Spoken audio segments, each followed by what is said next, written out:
주기도문 다들 아시죠? 거기에 나라가 임하시오며 라는 구절이 나오잖아요.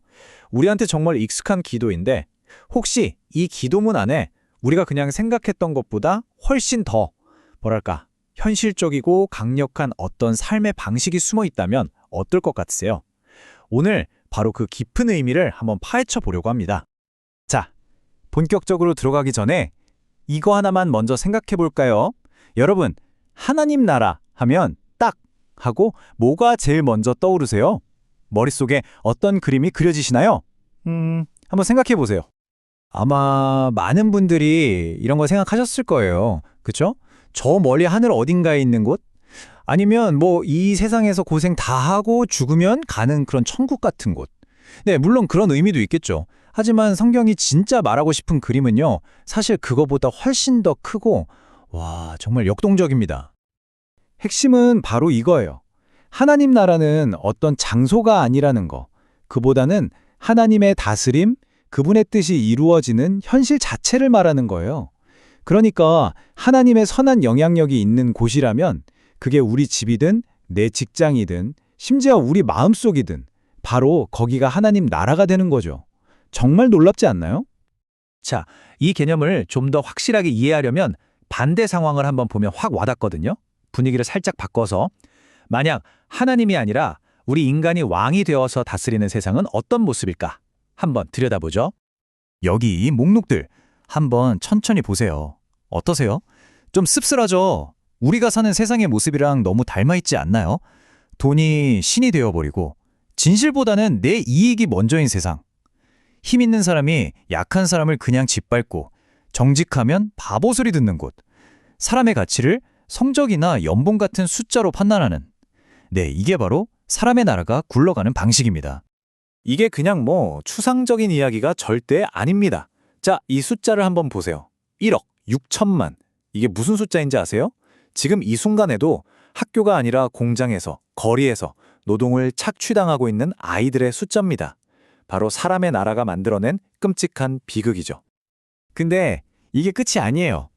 정말 상상하기조차 힘든 현실인데 이 차트를 좀 보세요. 전 세계 인구 중에 무려 6억에서 7억 명.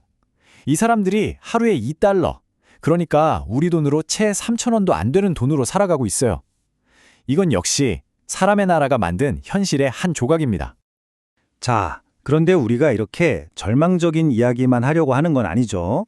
이제 분위기를 완전히 바꿔서 이 어두운 현실에 대한 정말 강력하고 희망찬 대안, 바로 하나님이 다스리는 세상은 과연 어떤 모습일지 지금부터 같이 한번 그려보겠습니다.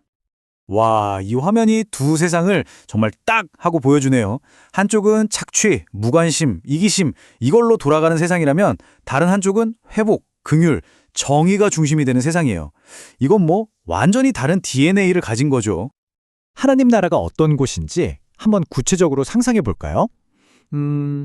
억울하게 우는 사람들 눈물을 닦아주는 곳, 세상에서는 저 구석으로 밀려난 사람들을 가장 중요한 자리로 불러서 따뜻하게 안아주는 곳, 아픈 몸이 낫고 깨진 관계가 다시 이어지고 모든 불의가 정의 앞에서 힘을 잃는 곳, 그리고 돈이나 힘이 아니라 서로를 아끼는 마음이 최고의 가치가 되는 세상, 바로 그런 곳이에요.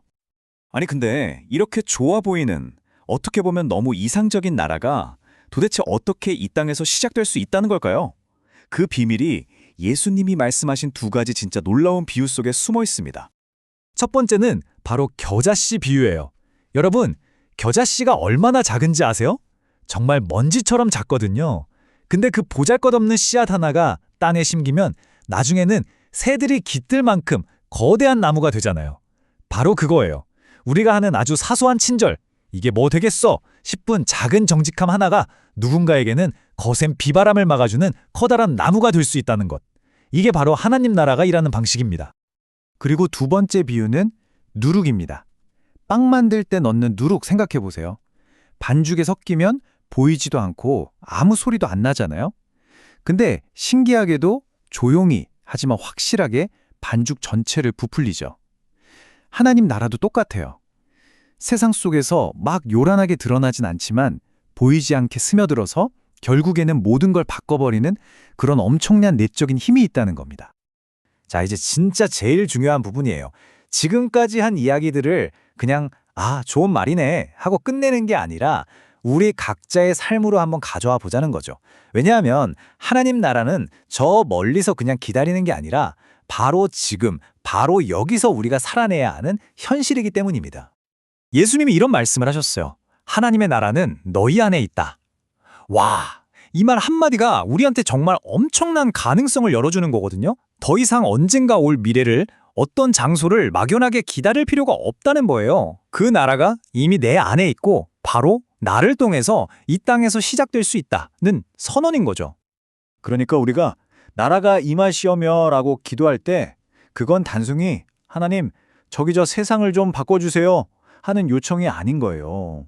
그 이전에 먼저 하나님, 저 바깥 세상을 바꾸시기 전에 제 안의 세상부터 바꿔주세요.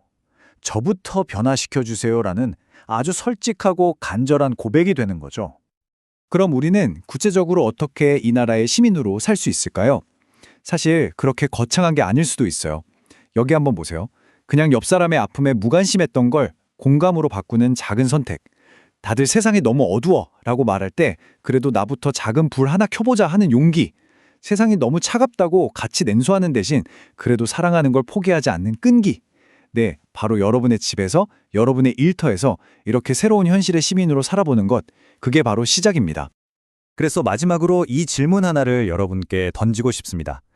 만약에 우리 모두가 언젠가 올 그 완벽한 나라를 그냥 손 놓고 기다리는 걸 멈추고 바로 지금 내가 발 딛고 서 있는 이 자리에서부터 그 나라의 방식으로 살기 시작한다면 과연 이 세상은, 그리고 무엇보다 내 삶은 어떻게 달라질까요? 정말 한 번쯤 깊이 생각해 볼 만한 질문 아닐까요?